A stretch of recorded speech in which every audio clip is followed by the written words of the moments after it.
家好，我係小新，我同小 Y 又跟團去玩啦。今年實在太熱啦，所以我哋揾咗一個比較多室內活動嘅團。雖然只係平平地嘅99蚊2日1夜東莞遊，但係內容都有啲新意㗎喎。食歌一方面，第一日有中式自助午餐，第二日有自助早餐同埋海陸焗雞鮮味宴。玩歌一方面呢，有新意啊！回程嘅時候會去深圳龍崗嘅紅立方 AI 館，宣傳單張話會有 AI 機器人互動，同埋會有地震體驗屋。99蚊有3餐食，有酒店住，又有新科技睇。而事實上呢個團都十分之受歡迎啊！小新睇到近乎係日日都已經成團嘅，咁到底好唔好玩呢？而家就跟我哋一齊去睇下啦！啦啦啦 Ready Go！ 集合嘅時間係福田9點，深圳灣10點。首先講句唔好意思先啊，去到深圳先至發現個咪壞咗，所以今次嘅片就會冇乜現場錄音㗎啦。跟團去玩有個好導遊係好重要嘅。所以呢條片一開播就向導遊小明講聲多謝先，多謝2日嘅細心照顧。而我哋今次坐嘅唔係領話自己嘅巴士，所以就簡單啲講下就算啦。整體嚟講，雖然架車唔算新，但係啲凳都叫幾硬淨、幾舒服嘅。唯一神奇嘅係冇袋裝嘢，但係就留咗條繩。條繩有咩用㗎？我估就係俾大家坐車坐得悶嘅時候彈下嚟解悶咯。但係小 Y 姐話減壓使乜靠條繩㗎？咁膚淺嘅，聽下歌食下嘢。而如果選擇瞓覺嘅話，今次有新創意介紹喎。哇，小 Y 姐2日1夜旅行，你帶個唔食得嘅麵包出嚟做乜鬼？你識做咩啊？呢個神秘武器嚟㗎，俾你睇下先。噔噔，靠背眼照示範下睇咧。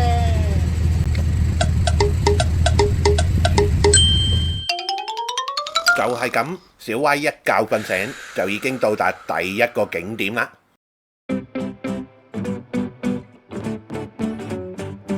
坐咗大約1個鐘頭車，到達東莞名家居世博園，個名有個家字都估到㗎啦，係過嚟睇家私嘅。呢度嘅環境裝修得好豪華，而且因為冷氣 OK， 客人又少嘅關係，行得好舒服。樓高大約6層左右啦，導遊俾大家行嘅時間係45分鐘，所以有心行嘅話就肯定唔夠時間㗎啦。但係亦都有可能有啲朋友話，我都唔買家私，睇嚟做乜？咁現場其實都有啲位俾各位坐45分鐘嘅，但係小新就唔建議啦。旅遊嘅其中一個意義就係發揮下揾嘢玩精神㗎嘛。你睇下，揾下打卡位幾開心，又或者而家科技咁發達 ，AI 去感受下啲 AI 智能床褥啊！去揾新嘢感受一下，定係坐喺度等時間到？其實呢45分鐘係視乎各位想點過嘅啫。而喺大約12點半，我哋就離開商場，坐10零分鐘去食午飯啦。食飯嘅地點係位於一間叫君豪酒店入面嘅西餐廳。喺我哋到嗰一日係招待咗4間旅行團，再加埋大陸本地團同埋酒店啲客人。就可想而知，餐廳入面係逼爆嘅人流啊！所以雖然食物唔算多，但係小新嗰日影得好辛苦啊！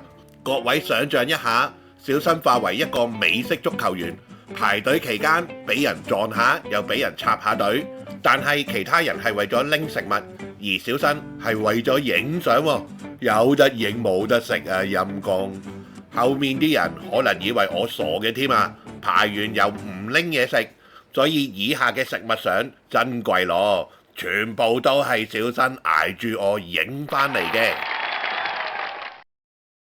99蚊團嚟之前已經預咗係任食兩餸飯嘅水平㗎啦。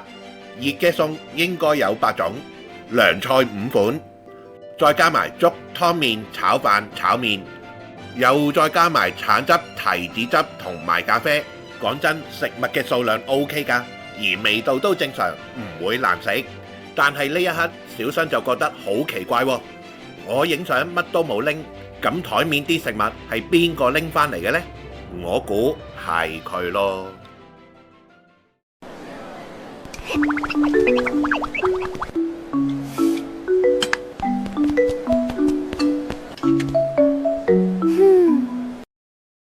而喺食飽之後，會坐1個鐘頭車去酒店。喺呢度講明一下先，原本住嘅應該係維也納酒店嘅，但係因為爆咗場，所以要住另一間。細估唔到呢個改變成為咗呢團最大嘅驚喜喎。麗怡酒店美團評分5星啊，房型有6種啦，全部都係低於250蚊一晚嘅。入到嚟大堂已經有幾分驚喜㗎啦，冇話豪華裝修，但係簡約得嚟，俾人一種乾乾淨淨、好清爽嘅感覺。上到嚟住嗰層，直頭有少少驚訝添啊！喺行人道中間有啲假草皮，冇諗到酒店嘅裝修都有用過下心思㗎喎，所以小新呢一刻自然會好期待間房會唔會繼續有驚喜呢？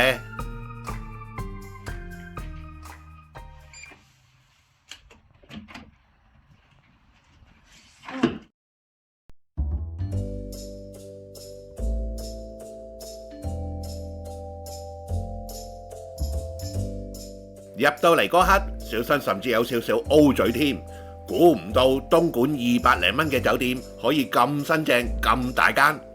間房應該有400零尺啦，2米大床，採光度都10分之足啊。而個廁所乾濕分離之餘，空間感好大啊。小新同小歪對呢間房都好滿意，而小歪對呢張2米嘅大床更加係情有獨鍾添，所以佢跳上去。一碌兩碌再碌，碌完又碌，碌嚟做咩呢？唔知啊，碌得過癮就得啦。而喺碌完之後就要思考一個問題啦。目前時間3點半，之後都係自由活動時間，咁要做啲咩好呢？小新就俾啲建議各位啦。如果各位想 hea 下嘅，可以喺房間入面泡泡茶，又或者睇下電視，到食飯時間再出去。電視係睇到翡翠台㗎，而如果鍾意按下摩，酒店前少少有間大型湯泉嘅，但係評分得3.6星㗎咋，各位可能就要冒下險啦。但係如果各位同我哋一樣鍾意4圍走，咁就有計傾啦，可以參考下我哋嘅路線。首先搭車去附近比較熱鬧嘅街，了解一下當地嘅特色。然後揾一間當地爆星5.0嘅餐廳食晚餐啦。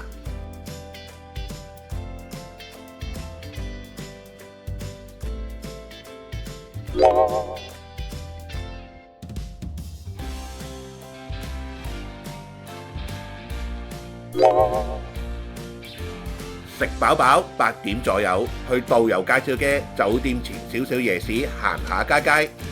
行完街，返酒店大堂買2支雪條，返到房間傾下偈，嘆一下，開心嘅一日。其實唔使好貴㗎啫，最緊要係根據自己嘅喜好發掘佢出嚟啊！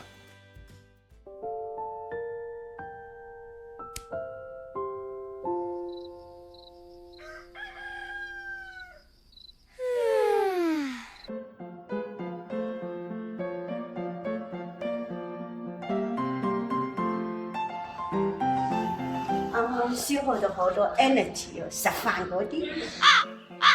呢一刻小心諗，唔係啩？扭幾下 pat pat 就要食多啲？但係無論食幾多，都係要睇下有啲咩食物先。意式有10款左右啦，2籠蒸嘢，粥加粉麵，麵包多士，再加埋熱豆漿，簡簡單單又係一餐。小歪扭完 pat pat 食完唔會 fat。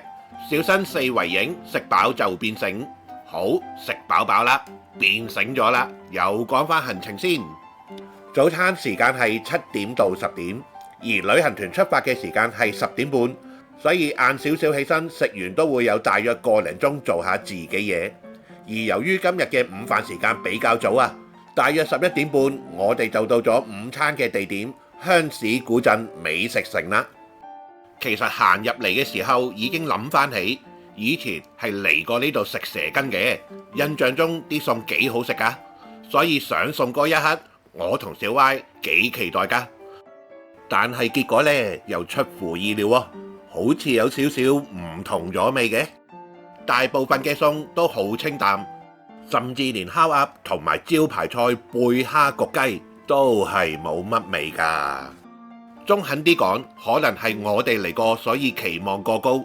其實啲餸應該不過不失嘅。各位睇下我哋呢台，基本上都係清晒就知噶啦。食飽飽，睇下靚靚湖景，或者激烈啲嚟個隔岸 PK 鬥跳舞。大約12點40分就會返深圳去最後一個景點紅立方科技館。宣傳單張上面話有 AI 互動，所以我同小 Y 係有極高期待嘅。喺嚟之前，小新以為可以同機械人對打，所以進行咗半個月嘅體能訓練。喺嚟之前，小 Y 見到呢張圖，以為有得同機械人對唱，所以練歌練咗半個月，但係最尾全部都冇嘅。呢度分咗科技館、青少年宮同埋藝術館。青少年宮顧名思義係俾小朋友玩嘅地方啦，而我哋去嘅科技館排晒長龍，人頭湧湧。但係一入到嚟，小新就已經覺得唔對路啦。咦？點解咁似機鋪嘅？呢度大約有4層樓，而宣傳單張見到嘅機械人集中晒喺4樓。但大部分都係俾個樣你睇嘅啫，俾啲掣撳下就叫做互動噶啦。至於小 Y 期待嘅夾 band 就係咁，喐都唔喐嘅。你睇下小 Y 嘅身影幾唏噓，所以最尾佢爆啦，嚟料啦，拎住水樽扮唱歌就算啦，嚇到啲小朋友都走鬼晒啊！至於4樓嘅其他設施，只要一試玩，就有機會有一堆小朋友好好奇咁樣望過嚟。可以話，只要小朋友唔尷尬，尷尬嘅就係小 Y 啦。所以佢最尾係揾咗最原始嘅嘢，自己娛樂下。